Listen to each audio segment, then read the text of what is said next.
yang mana pada kesempatan siang hari ini kita masih diberikan kesehatan dan kesempatan sehingga kita bisa sama-sama melaksanakan pelatihan secara rutin, yaitu setiap Senin siang. Tidak lupa bagi yang muslim, sholawat beriring salam marilah kita hadiahkan kepada junjungan Nabi Agung Muhammad Sallallahu Alaihi Wasallam dengan lafaz Allahumma sholli ala sayyidina Muhammad wa ala ali sayyidina Muhammad. Mudah-mudahan kita mendapat syafaatnya di yaumul kiamat nanti. Amin amin ya rabbal alamin. Bapak Ibu guru hebat yang dirahmati Allah, pada kesempatan siang hari ini kita akan membahas materi tentang pembelajaran berdiferensiasi. Jadi apa sih sebenarnya pembelajaran terdiferensiasi itu? Jadi siang ini kita akan melakukan sosialisasi apa itu pembelajaran terdiferensiasi, dan nantinya setelah kita adakan sosialisasi ini kita akan menerapkan pembelajaran terdiferensiasi di sekolah kita. Ya, jadi karena kita seperti yang kemarin pada pertemuan yang lalu kita membahas prinsip pembelajaran paradigma baru, salah satunya adalah memberikan pembelajaran kepada peserta didik sesuai capaian tahapan capaian pembelajarannya. Maka untuk itu kita harus adakan yang namanya asesmen di awal pembelajaran ya. Kalau asesmen diagnostik seperti yang saya sampaikan kemarin, ternyata itu khusus untuk PAUD dan Diksus ya, pendidikan khusus seperti di SLB dan yang lainnya. Jadi untuk kita itu adalah melakukan asesmen sebelum pembelajaran. Oke?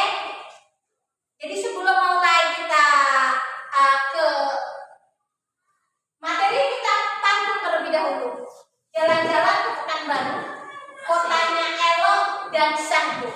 5 kata pesanku untuk Bapak Ibu guru, mari semangat untuk belajar selalu. Karena oke ya. Jadi kenapa? Karena kita adalah guru. Walaupun kita sudah mengajar, kita tetap wajib belajar. Jadi jargon kita adalah tetap belajar walau sudah mengajar. Oke, next ya Bapak Ibu. Jadi sekarang ini kita akan membahas tentang pembelajaran terdiferensiasi. Jadi untuk pembelajaran terdiferensiasi tidak terlepas dari yang namanya pelaksanaan pembelajaran dan asesmen.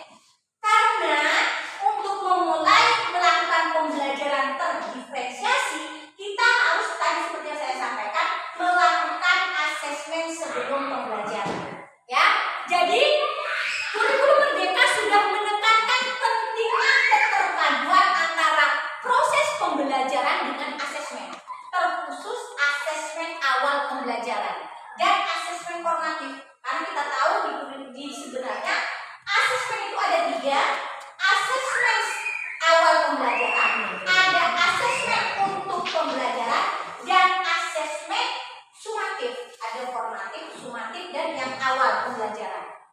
Jadi untuk melakukan pembelajaran terdiferensiasi tadi memang harus ditekankan adanya ini asesmen awal pembelajaran.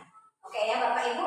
Jadi pengembangan strategi pembelajaran itu harus disesuaikan dengan tahapan capaian belajar peserta didik. Seperti yang sudah kita pelajari kemarin, bahwa 5 prinsip pada pembelajaran paradigma baru yaitu adalah melakukan pembelajaran sesuai capaian peserta didik, capaian belajar peserta didik, atau bahasa kampung saya teaching at the right level ya.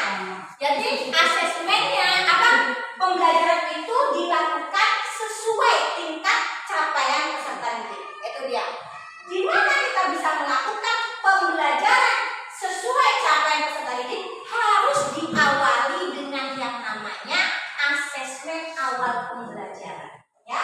Teaching at the right level, itu bahasa kamunya. Jadi bahasa kitanya asesmen pembelajaran yang menyesuaikan tingkat capaian peserta didik. Itu dia. Kemudian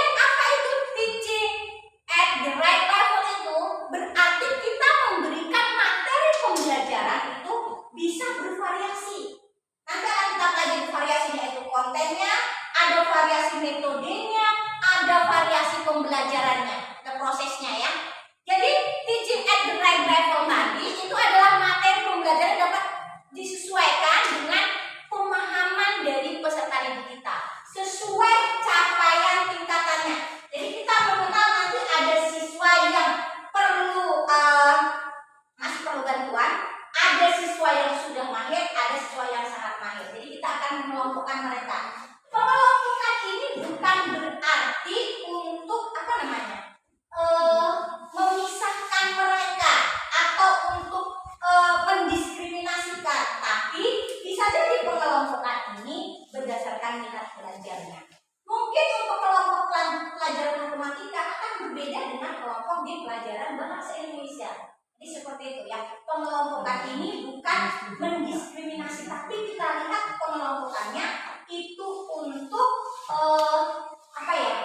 bisa tidak permanen seperti itu. Jadi pembelajaran yang berorientasi pada kebutuhan kompetensi itu membutuhkan asesmen yang bervariasi untuk mengetahui kemajuan belajar peserta didiknya.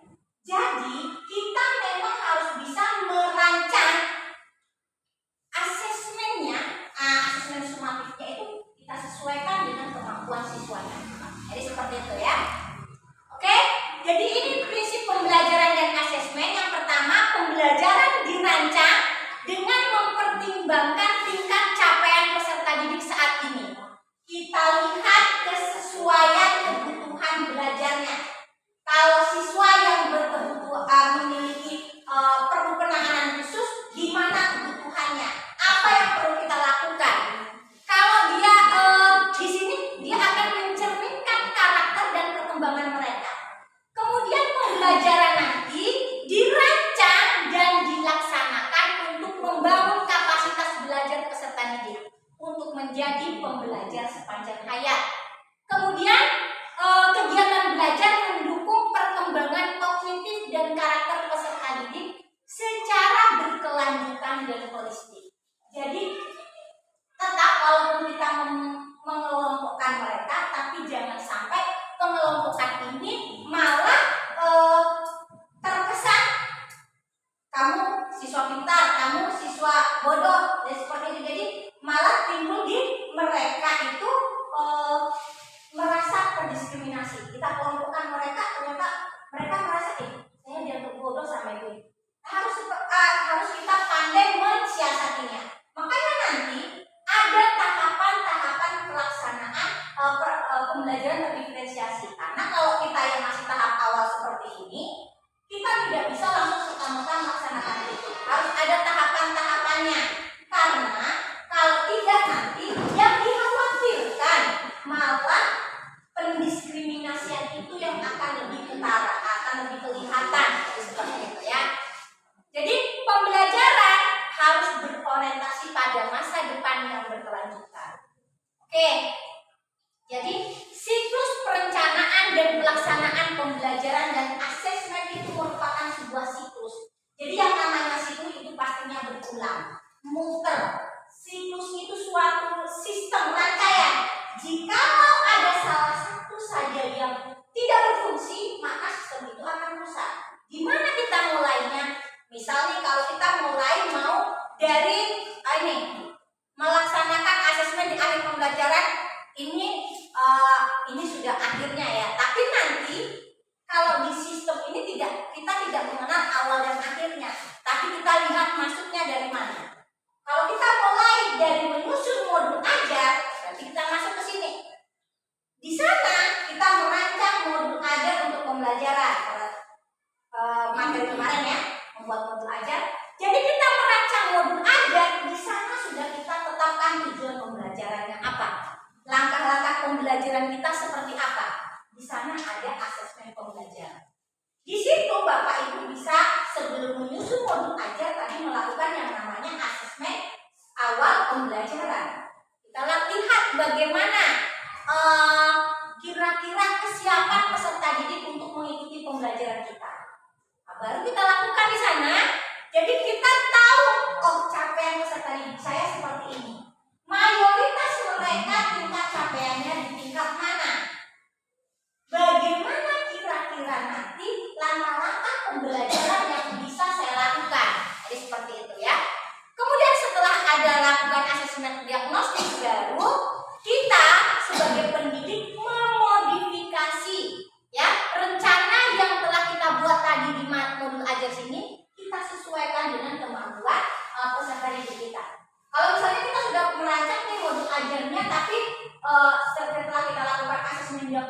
ternyata mungkin lebih dari 70% siswa kita ternyata belum memahami materi ini dengan baik. Maka ada tindakan apa yang kita lakukan, atau mungkin bahkan sebaliknya, lebih dari 70% siswa sudah bisa memahami materi ini. Maka bisa kita lakukan langkah selanjutnya. Oke, jadi setelah kita rancang atau kita modifikasi modul ajar yang tadi, kita kan sudah buat modul ajar ya, tapi karena kita lihat capaian peserta didik kita seperti ini, maka kita modifikasi di sini. Jadi modul ajar tidak satu-satunya bentuk baru, bisa kita modifikasi atau kita revisi. Ya, setelah kita revisi, kita modifikasi, kita melakukan pelaksanaan pembelajaran menggunakan metode yang sudah kita modifikasi tadi. Ya, jadi di sini ya dengan sesuai dengan asesmen awal pembelajaran tadi ya. Baru setelah itu kita lakukan asesmen akhir pembelajaran atau sumatif ya, untuk mengetahui ketercapaian tujuan pembelajaran. Jadi seperti itu siklusnya. Jadi nanti lanjut terus seperti itu, namanya siklus itu berputar seperti itu lagi ya. Jadi asesmen, perancangan dan pelaksanaan itu merupakan sebuah siklus. Jadi ya kita langsung saling mempengaruhi. Kemudian adanya fleksibilitas pembelajaran dibutuhkan oleh guru ya. Kita boleh istilahnya tidak takut kalau modul ajar sudah terbuat, ternyata kemampuan mereka seperti ini, maka masih bisa kita modifikasi lagi. Jadi seperti itu. Jadi kita memiliki keleluasaan untuk mengajar kepada semua peserta didik sehingga mencapai kompetensi yang minimum atau kita tercapailah tujuan pembelajaran tadi. Oke, jadi ini tadi yang saya katakan. Ada tingkatan-tingkatan saat kita melaksanakan yang namanya pembelajaran terdiferensiasi. Ada namanya, jadi di sini kita harus sebentar.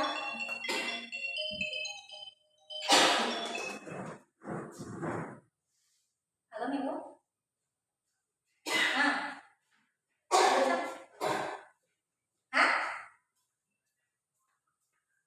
SD kami.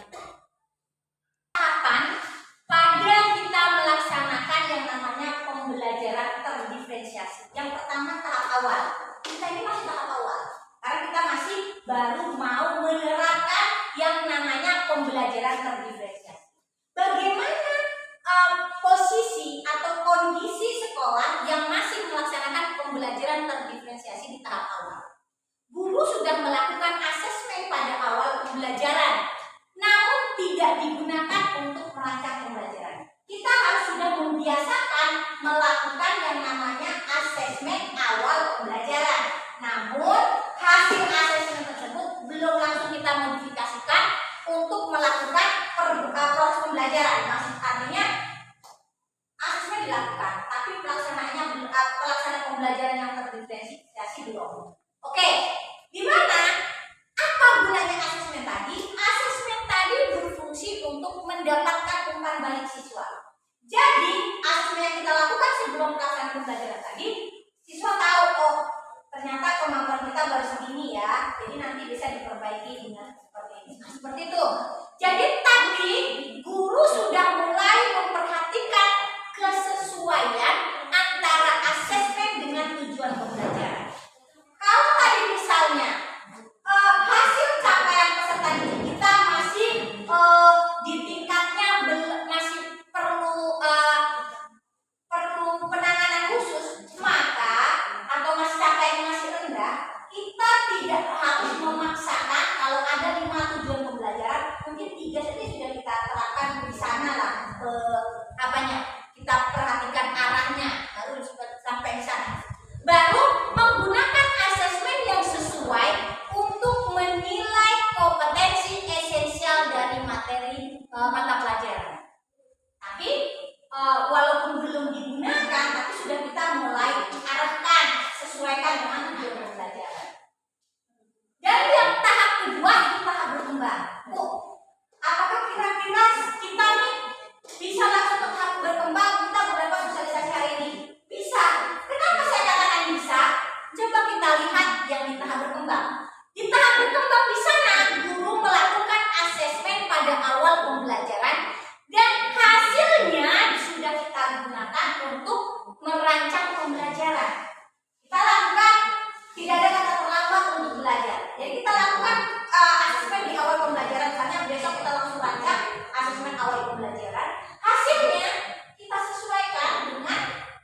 Itu di sana. Karena asesmen di sini selain untuk mendapatkan umpan balik dari siswa dan guru, bisa dari siswa, tapi juga bisa untuk umpan balik juga untuk guru. Jadi dia sudah bisa merancang kira-kira perbaikan pelaksanaan pembelajaran itu kayak mana sih yang cocoknya di kelas tersebut. Nah, kemudian tetapi guru belum ada tindak lanjutnya menggunakan asesmen yang bervariasi sesuai dengan tujuan pembelajaran. Kalau tahap siap, guru sudah melakukan asesmen pada awal pembelajaran, hasilnya sudah dilakukan untuk merancang pembelajaran, kemudian asesmen berfungsi untuk mendapatkan umpan balik, baik itu untuk siswa dan guru juga sudah bisa melakukan rencana tindak lanjut selanjutnya. Ya, rencana tindak lanjutnya sudah ada, sudah dirancang kegiatan. Kira-kira mau bagaimana? Jadi seperti itu. Kemudian tetap masih menggunakan satuan pendidikan mengembangkan kebijakan untuk mendorong guru merancang asesmen sesuai dengan tujuan pembelajaran. Jadi di sini peran kepala sekolah, peran tim pengembang kurikulum di sini sudah ditekankan. Dia harus bisa mendorong guru-gurunya untuk bisa merancang asesmen yang sesuai dengan tujuan pembelajaran. Berarti perlu kita adanya perbaikan. Pertama, upgrade diri kita dulu. Untuk bisa melakukan sebuah hal-hal perbaikan, pastinya kita harus juga ada perbaikan dari diri kita. Kita pahami dulu, tingkatkan pemahaman kita, sehingga pelaksanaan pembelajaran terdiferensiasi bisa terlaksana sesuai arahannya. Dan yang terakhir ini, kalau saya yakin dan percaya, bila kita sama-sama bersinergi, insya Allah kita bisa langsung ke tahap siap. Kenapa saya katakan langsung ke tahap siap? Kita punya potensi.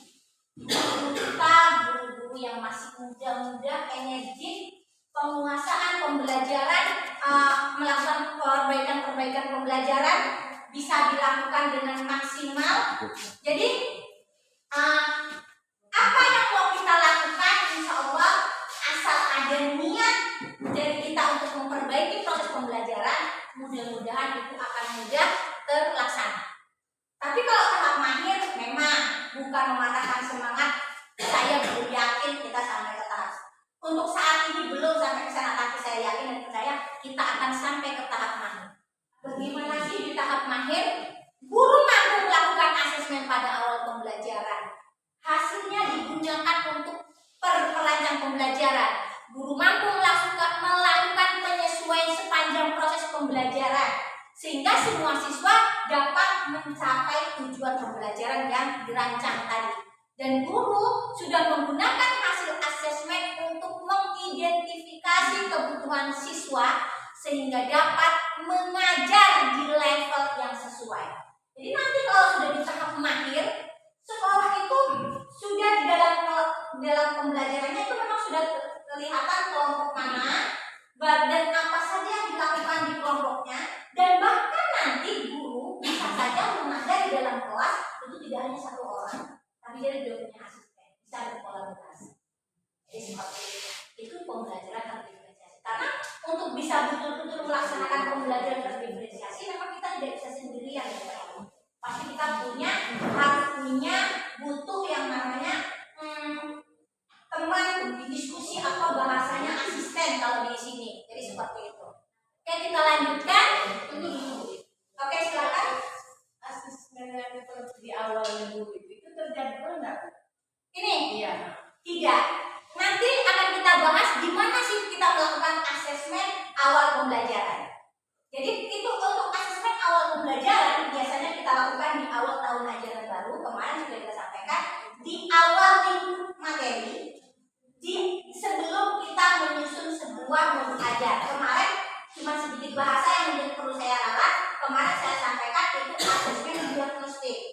Dan namanya aja nggak boleh, kurang tepat kalau kita sebutnya asesmen diagnostik. Karena asesmen diagnostik itu terkhusus untuk PAUD dan DIKSUS, ya, SRB segala macamnya. Kalau kita yang Dikmen itu namanya asesmen awal pembelajaran. Oke, kita lanjut, saya bahas. Oke, terima kasih. Kita lanjut dibilang sebenarnya apa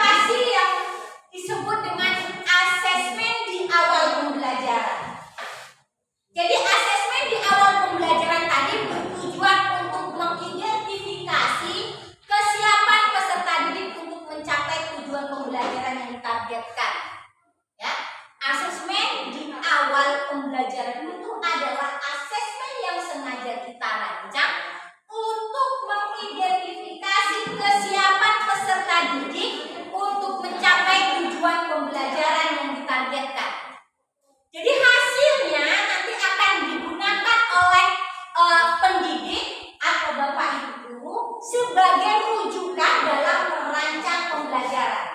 Kira-kira nih kalau kita sudah tahu kemampuan anak saya seperti ini, misalnya mayoritas kemampuannya masih sedang, apa langkah-langkah untuk mencapai tujuan pembelajaran yang sudah Bapak Ibu tetapkan di awal tahun kemarin? Ini seperti itu. Jadi pelaksanaannya ini tadi sudah ya yang jadi seperti dipertanyakan oleh Bu Asriati. Pelaksanaannya sebelum menyusun modul ajar atau pada awal minggu materi, sehingga modul ajar yang kita buat bisa kita sesuaikan dengan tingkat capaian peserta didik tadi. Seperti itu. Jadi di sini Bapak Ibu memiliki kebebasan, memiliki keleluasaan menggunakan berbagai teknik dan instrumen ya. Jadi tidak harus asesmen itu bentuknya tes uraian, enggak harus. Bisa tes tertulis yang pilihan ganda, bisa dengan uraian, bisa dengan orang sampurna potong. Nanti suruh tunggu saya jam 12. Oke ya? Sampai mana tadi? Oke. Pendidik memiliki keleluasaan tadi ya.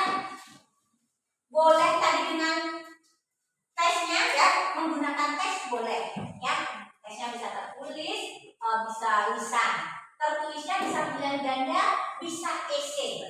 Tergantung Bapak Ibu karakteristik mata pelajarannya. Boleh juga menggunakan teknik wawancara. Misalnya kita tanya ke anaknya, persiapan untuk pembelajaran IPS, misalnya Bu Asriati bagaimana beliau mau mengetahuinya, misalnya saya pakai wawancara kesiapan mereka belajarnya gimana. Boleh. Mau pakai teknik apa itu kita bebas ya. Jadi kita sesuaikan dengan karakteristik mata pelajaran yang kita ambil. Kemudian karakteristik kemampuan peserta didik. Kita tahu kemampuan bagaimana karakteristik kemampuan peserta didik kita. Tujuan capaian pembelajaran di masing-masing mata pelajaran kita, tujuan pembelajaran dan juga sumber daya pendukung. Jadi kita harus bisa menyesuaikan itu. Jadi kita punya keleluasaan karena masing-masing sekolah, makanya kurikulum Merdeka itu sangat memperhatikan karakteristik satuan pendidikan karena memang masing-masing kita itu memiliki sekolah memiliki berbagai sumber daya yang berbeda. Kita saja sesama guru di sini misalnya, kemampuan atau sumber daya yang bisa dimanfaatkan oleh guru matematika mungkin akan berbeda dengan kemampuan atau sumber daya yang bisa dilakukan oleh guru prakarya. Mungkin prakarya dari segi untuk mencari referensinya mungkin buku panduannya masih terbatas. Tapi kalau guru matematika misalnya dari buku yang pendamping kurikulum Merdeka, buku modul pengajarannya sudah ada, buku pendamping yang lain juga mungkin sudah memadai, bisa jadi, dan alat peraganya mungkin sudah memadai, sumber dayanya akan berbeda juga pelaksanaannya. Seperti itu ya. Itu mengenai asesmen pembelajaran. Jadi contohnya nih kalian PKN, contohnya menyebutkan simbol Pancasila sesuai dengan kartu simbol. Bisa melakukan asesmennya itu kalau itu yang awalnya, kemudian formatifnya observasi kelas. Karena untuk formatif tadi itu pada saat pembelajaran, kemudian sumatifnya tadi untuk mengetahui ketercapaian tujuan pembelajaran maka dilakukan presentasi tugas. Itu dia. Jadi contoh instrumennya ya, contoh instrumen asesmen awal pembelajaran bisa soal isian singkat, bisa soal cerita, ya. Contohnya nih matematika, soal cerita yang terkait dengan segi 4, segi 3, lingkaran. Jadi atas jawaban siswa, pendidik bisa mengidentifikasi kesiapan peserta didik di kelasnya. Di mana kira-kira Kelilingnya sudah paham atau belum? Tentang kelilingnya dulu. Karena keliling itu kan sudah dipelajari di kelas 6 di SD. Kelas 7 ada lagi pelajaran tentang seperti itu. Jadi berapa peserta didik yang dapat memahami konsep itu? Namun belum lancar dalam menghitung keliling. Atau berapa pula peserta didik yang benar-benar belum paham tentang konsep keliling? Ada yang tadi sudah paham, ada yang belum memahami, sudah memahami tapi dia belum paham, belum bisa untuk belum lancar dalam menggunakannya. Kemudian ada yang belum paham. Jadi berdasarkan analisa dari ini tadi, contohnya saya buat soal asesmen awal pembelajaran itu soal matematika. Jadi berdasarkan data tersebut, Bapak Ibu bisa melakukan pembelajaran terdiferensiasinya seperti ini. Ya, bentar. Mana tadi? Ya.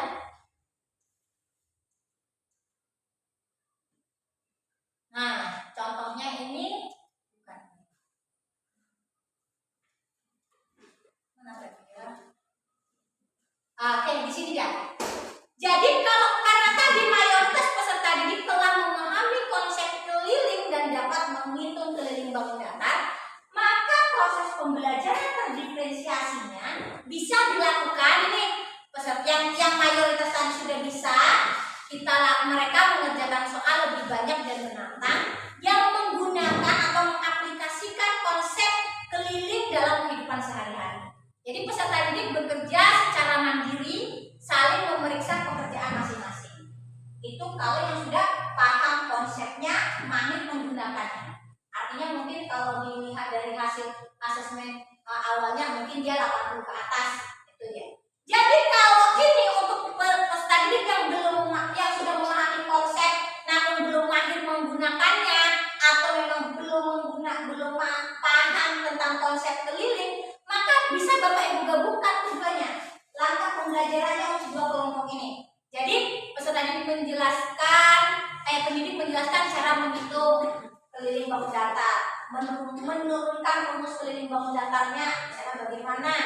Kemudian peserta didik diberi latihan berkelompok. Kalau tadi yang sudah paham dia secara mandiri, mungkin yang masih belum memahami dan sudah paham tapi belum bisa mengaplikasikannya, bisa dia secara berkelompok. Kemudian dan masih pakai benda-benda konkret. Contoh tadi menentukan menghitung keliling segi 4, kita berikan model bangun datar segi 4. Coba kalau hitung kelilingnya, kalau itu keliling ruangan kelas kita, itu menggunakan model. Dan jika juga masih mengalami kesulitan, peserta didik diminta untuk mengajukan pertanyaan kepada ketiga teman sebelum bertanya langsung kepada gurunya.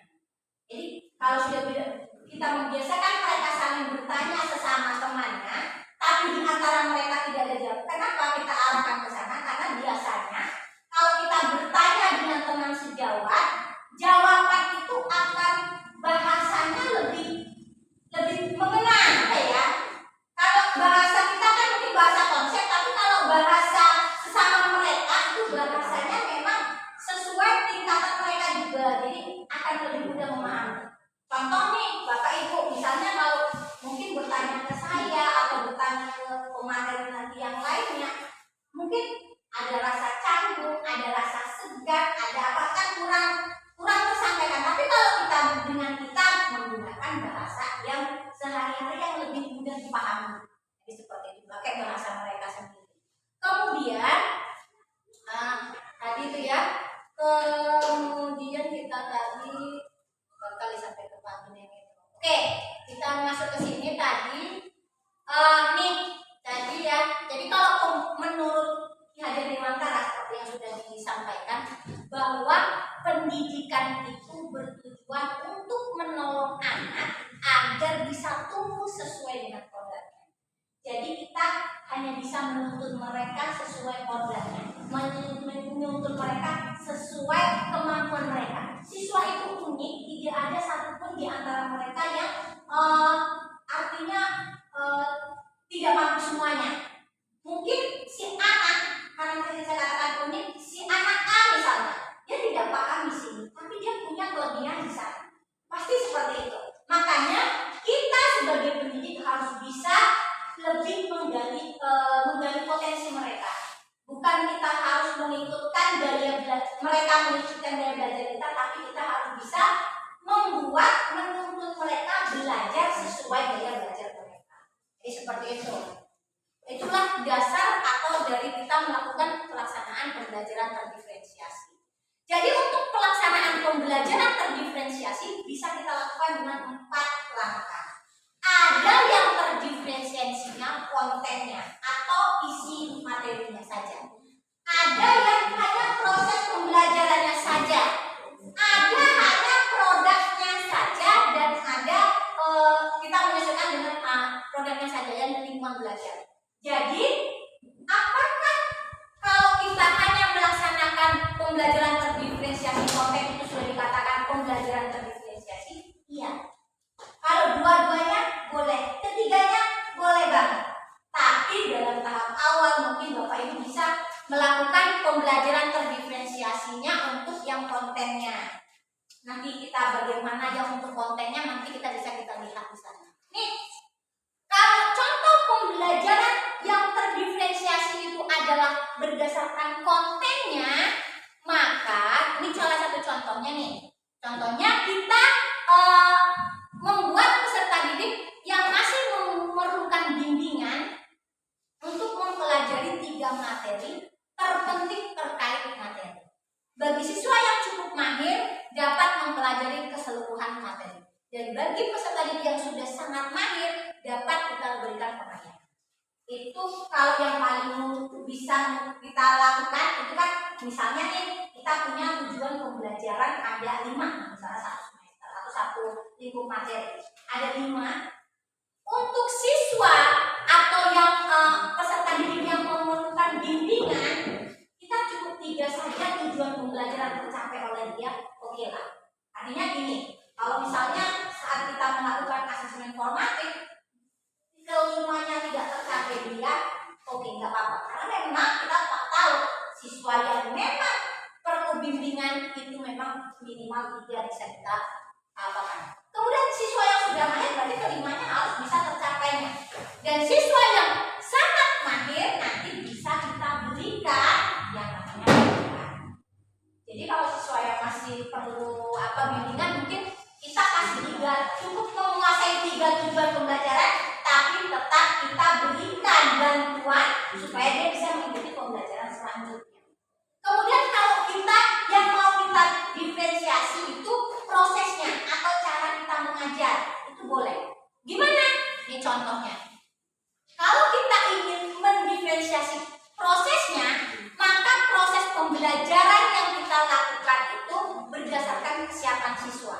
Bagi siswa yang memiliki bimbingan, yang membutuhkan bimbingan, peserta didik perlu diajar secara langsung. Kita perlu mendatanginya. Mungkin kalau dalam pembelajaran kita sudah kelompokkan, mungkin yang perlu bimbingan di level sini, yang sudah mahir sini, yang sangat mahir di sana, maka mungkin kita akan sering ke sini. Misalnya seperti itu. Jadi kita memang harus perlu pembelajaran langsung. Kemudian kalau misalnya nih peserta didik yang masih perlu bimbingan tadi karena dia memang butuh modal, dia butuh perhatian lebih dari kita. Kemudian kalau untuk yang sudah cukup mahir, mungkin kita bisa memodifikasi atau mengkombinasi kerja mandiri, praktek, dan review. Kemudian kalau bagi peserta didik yang sudah sangat mahir, kita berikan beberapa tugas pemantik ya. Intinya seperti tugas pengayaan lah seperti itu. Jadi saat mereka belajar, kita banyak memberikan bimbingan ke sini yang masih butuh bimbingan, yang tengah dan yang tinggi tadi tidak merasa bosan, tapi tetap kita bisa berjalan bersamaan. Jadi seperti itu. Kalau misalnya yang ketiga itu adalah produk atau luaran yang kita hasilkan, jadi bisa juga Bapak Ibu mendiferensiasi bukan kontennya, bukan prosesnya, tapi Bapak Ibu mendiferensiasi produk akhirnya. Ya. Jadi gimana kalau produk akhirnya? Contoh nih, bagi peserta didik yang masih perlu bimbingan, kita memberikan pertanyaan mengenai konten isi materi. Kita cukup hari ini kita belajar apa nah? Ini. Kira-kira materinya ini seperti ini. Nah, luas lingkaran tadi apa rumusnya? untuk menghitung ini seperti apa. Tapi kalau misal itu kan seperti hanya menggunakan tanya jawab seperti itu. Kalau untuk siswa yang sudah mahir, mungkin perlu kita memberikan tugas atau luarannya itu berupa presentasi. Ya mungkin bisa yang untuk mahir sudah bisa menceritakan untuk menghitung volume volume tadi keliling bangun datar ada sekian. Untuk segitiga ini rumusnya, segi empat ini, lingkaran seperti ini, bisa kita gunakan untuk apa saja. Dia bisa melakukan presentasi kelompok mahir, ya. Jadi jangan kita paksakan kelompok yang perlu bimbingan bisa membuat presentasi karena tidak semua siswa memiliki kemampuan yang sama. Tapi yang mahir juga belum tentu semua bisa membuat presentasi, bisa mungkin membuat laporan atau lain-lain seperti ini, ya. Ini tadi. Ya, bagi peserta yang sangat mahir bisa membuat inovasi atau membuat apalah sebuah produk atau misalnya kalau mereka memang hobi ngevlog ya, buat vlog tentang materi seperti itu. Atau bisa mungkin kita arahkan kalau misalnya dia nggak pandai vlog tapi dia mampu membuat soal-soal latihan, soal-soal yang berkaitan dengan si keliling dan luas bangun datar tadi. Jadi seperti itu, ya. Jadi kita setelah memahami apa itu pembelajaran terdiferensiasi, kita memahami apa saja yang bisa kita diferensiasikan. Jadi sebelum masuk ke sini, jadi tadi kita bisa mendiferensiasi kontennya, bisa kita mendiferensiasi apa tadi? Mod cara mengajar kita, bisa juga produk keluarannya. Tapi bisa kita mengkombinasinya, mungkin kita hanya konten sama cara mengajar tadi. Bisa kita ketiga-tiganya kita lakukan sekaligus, itu luar biasa. Bapak Ibu, jadi untuk bisa menerapkan pembelajaran terdiferensiasi atau sesuai tahapan capaian peserta didik tadi, maka langkah pertama yang dapat Bapak Ibu lakukan adalah awali pembelajaran dengan asesmen yang menilai kesiapan individu untuk mencapai tujuan pembelajaran. Jadi kalau kita mau melihat kesiapan peserta didik, selain tadi dengan melakukan asesmen sesuai konten, sesuai karakteristik mata pelajaran kita juga bisa melihat informasi-informasi tambahan seperti yang kemarin sudah saya sampaikan. Mungkin kita bisa lihat sih sebenarnya di rumah dia itu seperti apa, latar belakang keluarganya itu kalau kita lihat lagi. Jadi seperti itu, ya. Jadi yang perlu Bapak Ibu ingat untuk melakukan pembelajaran terdiferensiasi tadi, ya, kita bisa menggunakan berbagai pendekatan selama tidak menimbulkan diskriminasi. Ini yang perlu kita sikapi benar-benar, karena memang kita namanya tengah belajar, tapi kita kalau bisa belajarnya kita yang sesuai dengan aturan yang ada. Jangan sampai niat kita mau melakukan pembelajaran berdiferensiasi tapi nantinya memunculkan diskriminasi. Saya jangan bodoh sama ibu ini. Jadi tapi tetap kita harus bisa melakukan ini. Makanya ada 4 tahapan tadi kan, awal, berkembang, terus mahir dan siap dan mahir. Oke. Jadi ini contoh implementasi yang bisa Bapak Ibu lakukan. Yang pertama, pengelompokan tadi tidak permanen, ya, tidak permanen.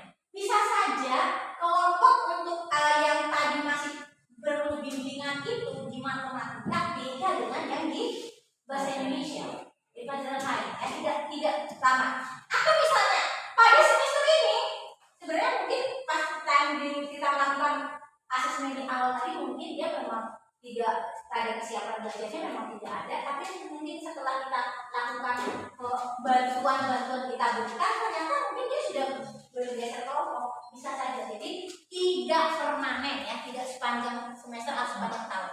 Jadi dan tidak berlaku untuk semua mapel. Oke.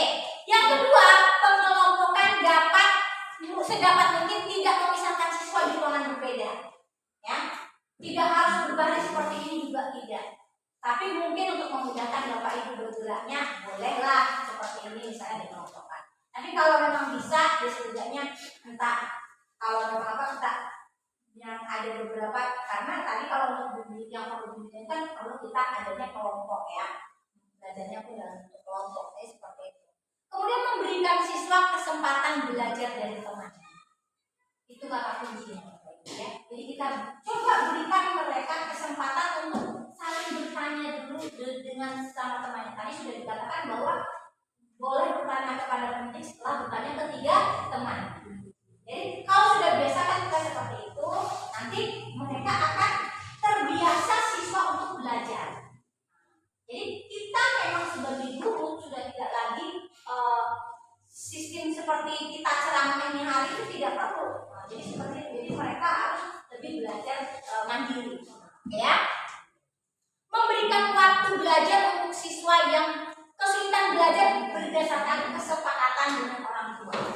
Jadi ini tahapan nanti karena kita akan memasuki untuk membuat sebuah kebijakan, nanti kita akan ada buat tim, ya, tim untuk pelaksanaan pembelajaran terdiferensiasi. Salah satu kita harus punya mengundang orang tua, yang mengundang orang tua, karena siswa yang tadi perlu bimbingan tidak hanya kita cukup dapat bimbingan di sekolah, kita harus adakan kerjasama dengan orang tua.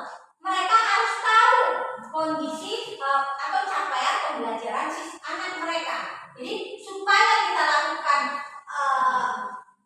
pembelajaran di sekolah dan di rumah juga didukung oleh orang tuanya. Kita tidak bisa sendirian Bapak Ibu. Jadi kita harus berkolaborasi dengan orang tua. Nanti mungkin setelah ini kita akan rapat pembentukan tim dan lain sebagainya. Nanti kita akan mengundang orang tua untuk melakukan sosialisasi bagaimana sih kita melaksanakan pembelajaran di paradigma baru ini. Tapi tetap kita tidak boleh membebani sepenuhnya kepada orang tua. Kita sama-sama punya tanggung jawab untuk pembelajaran siswa. Nanti makanya kita perlu berkolaborasi dengan orang tua siswa. Seperti itu ya.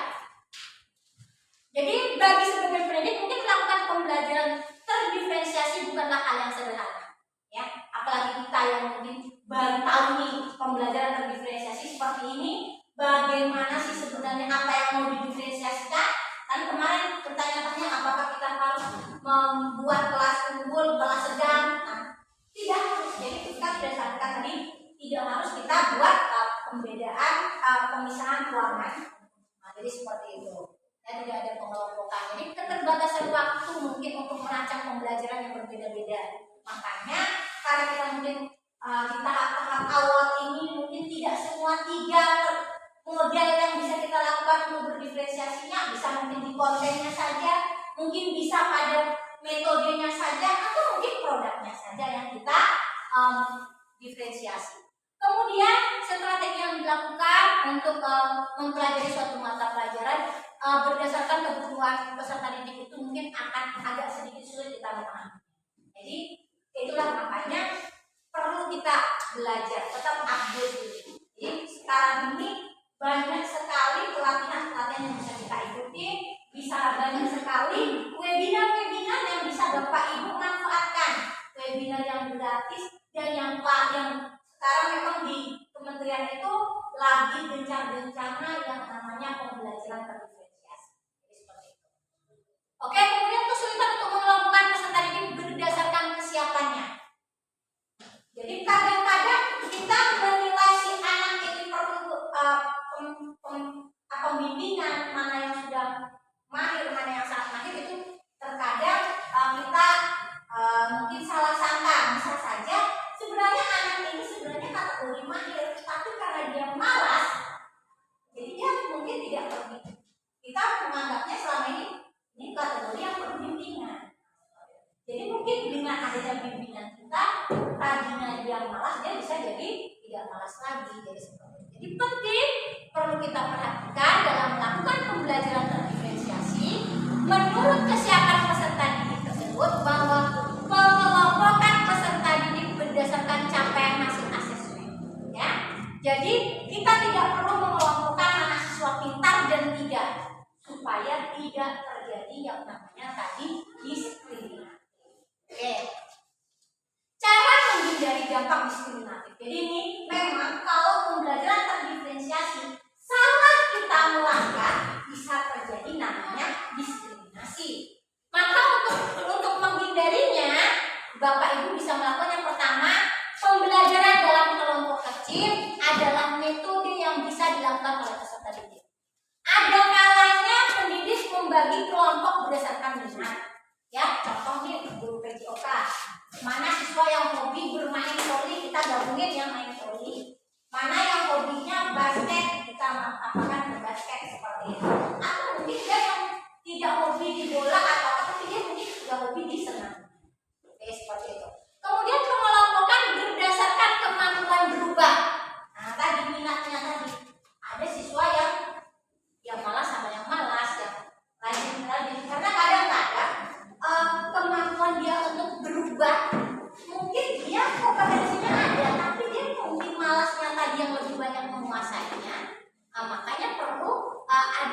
pembagian ini, dan pembagian ini juga atau pengelompokan ini juga tidak permanen. Bagi peserta didik yang sudah mahir, perlu dipikirkan bentuk-bentuk tantangan yang lebih beragam supaya mereka tidak bosan. Jangan selalu kalau yang sudah mahir kita berikan soal-soal pengayaan. Asik-asik saya soal pengayaan dan dia tidak tahu manfaat pengayaan itu, seakan-akan kita menghukum dia supaya dia anteng. Ya, jadi seperti itu kan gitu. Kita tadi soal pengayaan, tapi kita tidak bisa tidak memberikan penegasan bahwa pengayaan yang kita lakukan ini manfaatnya apa nanti untuk kamu. Nantinya dia akan merasa bahwa itu sebuah hukuman. Kenapa saya selalu kasih soal banyak ya? Kenapa berbeda dengan si B ya? Nah, seperti itu. Kemudian ada atau perlu peran yang beragam yang bisa dipilih oleh peserta didik untuk memperkaya dan mendalami kompetensi yang beragam. Ini alternatif pendekatan pembelajaran yang sesuai dengan tahapan capaian peserta didik. Ini yang mungkin perlu kita terapkan. Ada tiga alternatif. Yang pertama, berdasarkan asesmen yang dilakukan di awal pembelajaran, peserta didik di kelas yang sama dibagi menjadi dua kelompok, ya, atau lebih menurut capaian belajar mereka. Jadi kalau misalnya kita sepakati dibagi dua, kalau kita sepakati dibagi tiga tadi yang perlu bimbingan mahir sudah sangat mahir atau perlu bimbingan mahir, itu dua kelompok. Terserah bapak ibunya yang lebih paham di dalam sana. Jadi setelah dibagi, maka kedua kelompok itu kalau alternatif pertama diajarkan oleh satu guru yang sama. Boleh juga disertai asisten kalau misalnya ada. Selain itu, satuan pendidikan juga menyelenggarakan pelajaran tambahan untuk siswa yang masih perlu bimbingan. Jadi ada les sorenya misalnya seperti itu. Tetap pembelajaran hanya dibagi dua kelompok, tapi ada dua kelompok itu bukan di tahap waktu masa pembelajarannya, tapi ada pembelajaran tambahan atau les sore tambahan untuk mengejar ketertinggalannya tadi. Itu alternatif pertama. Alternatif yang kedua yaitu berdasarkan asesmen yang dilakukan di awal pembelajaran, peserta didik di kelas yang sama dibagi menjadi dua atau kelompok lebih menurut capaian belajarnya, dan keduanya diajar oleh guru yang sama. Tidak ada tadi seperti les sore tambahan. Mungkin di situ sudah dilakukan proses diferensiasi, bisa di kontennya, bisa di cara mengajarnya, bisa dari produknya. Kemudian alternatif yang ketiga itu adalah mengajar seluruh peserta didik di kelas sesuai hasil asesmen. Untuk sebagian kecil peserta didik yang belum siap, pendidik memberikan pendampingan setelah jam pelajaran berakhir. Beda dengan sedikit dengan yang alternatif satu. Kalau alternatif satu, misal kita punya kelas 7 ini klasikal. Di kelas 7 klasikal ini misalnya ada misal 10, 30. Yang 30 ini kita berikan tes tambahan sore. Tapi kalau alternatif ketiga, itu pemberian tambahan pelajarannya setelah, misalnya nih Bu Ewi, guru matematika, dia mau membuat alternatif yang ketiga. Maka setelah selesai belajar matematika, pulang sekolah, nanti Bu Ewi akan mengambil beberapa siswa yang perlu penanganan tadi, perlu bimbingan untuk mendapat tambahan belajar. Itu saja bedanya. Kalau yang tadi yang alternatif satu ini sudah difasilitasi oleh satuan pendidikan. Kalau yang ini gurunya setelah jam pelajaran berakhir. Atau bisa dirancang sendiri oleh Bapak Ibu sesuai, kita diberi kebebasan untuk melakukannya. Ya, ini tadi sudah, ini contoh tahapan-tahapannya tadi. Terakhir sebelum kita tutup, ada pantun lagi tadi di awal pantun. Kita tutup lagi dengan pantun. Pergi memancing. Oh, tapi sebelum ditutup ada pertanyaan kira-kira Bapak Ibu. Silakan Ibu Santi. Dari awal kita pertemuan, saya mengumpulkan peserta ya, bahwa kita mengajar itu harus membeda-bedakan kemampuan anak. Sementara kita materi kita itu untuk umum. Jadi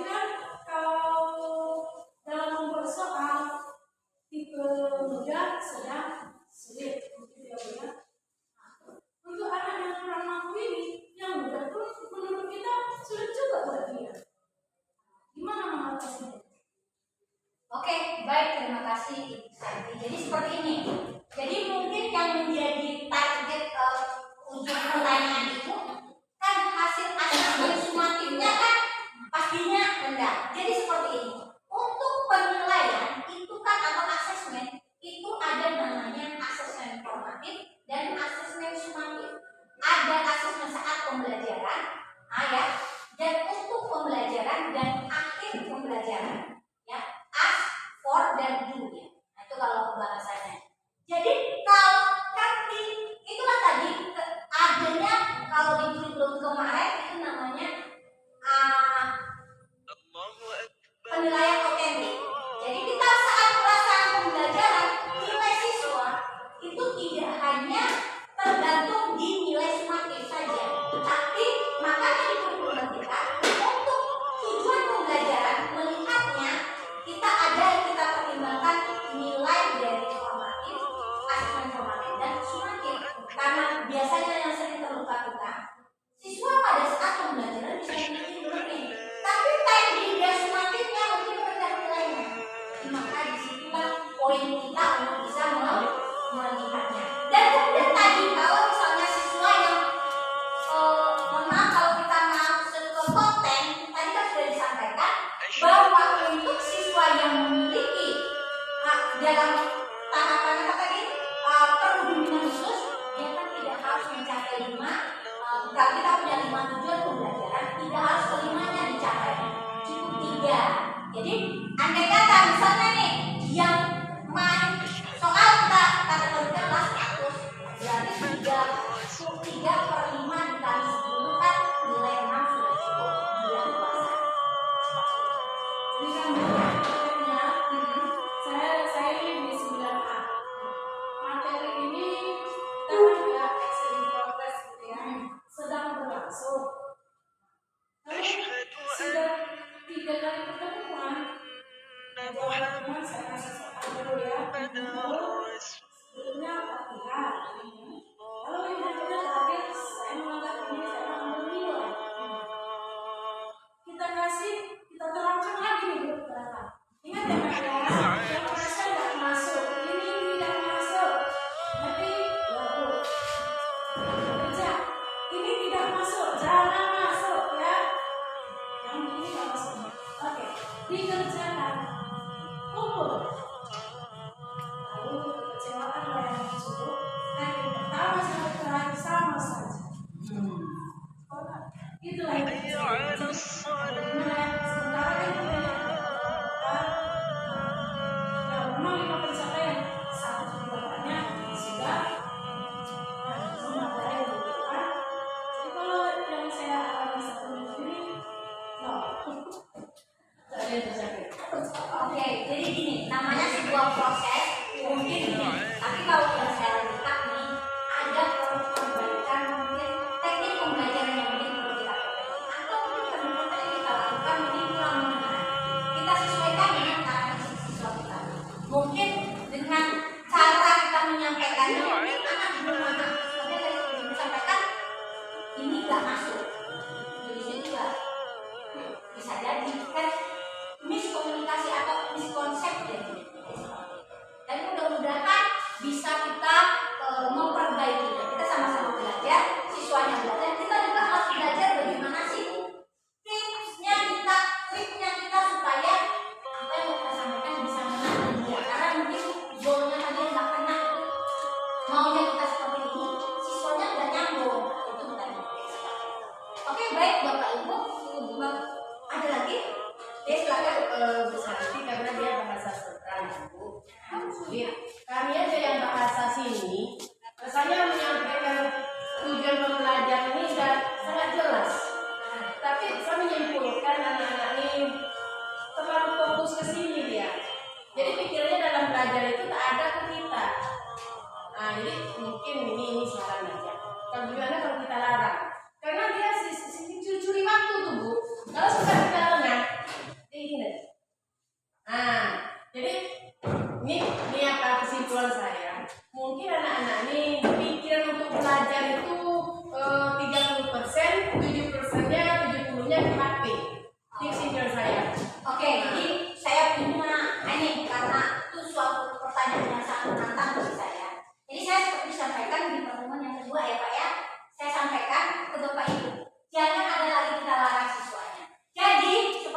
Ibu sampaikan, saya sudah sampaikan ke mereka. Kalau kita, misalnya nih, kita lagi menyampaikan materi pembelajaran. Jadi makanya mungkin yang perlu kita perbaiki adalah bagaimana kita memanage setelah sekarang ini yang menggunakan teknologi. Artinya kita harus bisa mulai mengajarkan siswanya kan lebih hobi banget nih dengan HP-nya, dengan Android-nya. Kita buat mereka dengan hobinya tadi mencari ilmu di sana. Oke, kita selama ini mungkin belajar masih banyak dengan sistemnya apa ya? Ceramah. Tapi bagaimana kita sekarang ini membuat Android mereka itu bermanfaat? Memang kita paksakan mereka menggunakan Android itu untuk pembelajaran. Jadi seperti itu. Jadi kalau misalnya kita lihat nih anak-anak curi-curi pandang, curi-curi waktu ya untuk memegang HP-nya. Nggak usah dimarahin, tapi kita tentunya dengan halus. Oke, kamu si ganteng. Ini ibu perlulah bantuan kamu nih. Coba kamu cari materi pembelajaran tentang misalnya nama ibu kota negara-negara di Amerika Serikat nih. Karena ibu apa? Coba kamu cari di Google. Jadi dia nanti kita nggak usah marahin dia. Kamu baca WA ya, tidak usah. Tapi kita cari ke sana. Coba ibu perlu nama negara-negara beserta ibu kotanya yang ada di Amerika Serikat. Sekarang bisa pakai Google kan? Jadi dalam sekejap mata kita bisa mulai. Jadi kita terangkan ke mereka bahwa teknologi itu bisa membantu pembelajaran. Karena ada semboyan dari apa ya?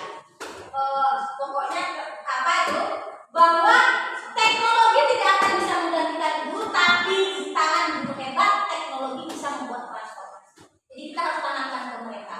Memang betul banyak sekali sisi negatif, banyak sisi negatif dari Android teknologi. Tapi yakin dan percaya Bapak Ibu, teknologi itu punya sisi lebihnya kalau kita bisa memiliki.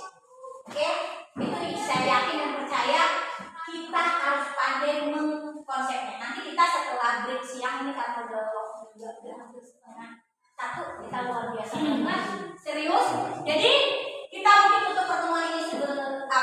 Nanti kita akan lanjutkan untuk kegiatan diskusi bagaimana implementasi pembelajaran berdiferensiasi di sekolah kita.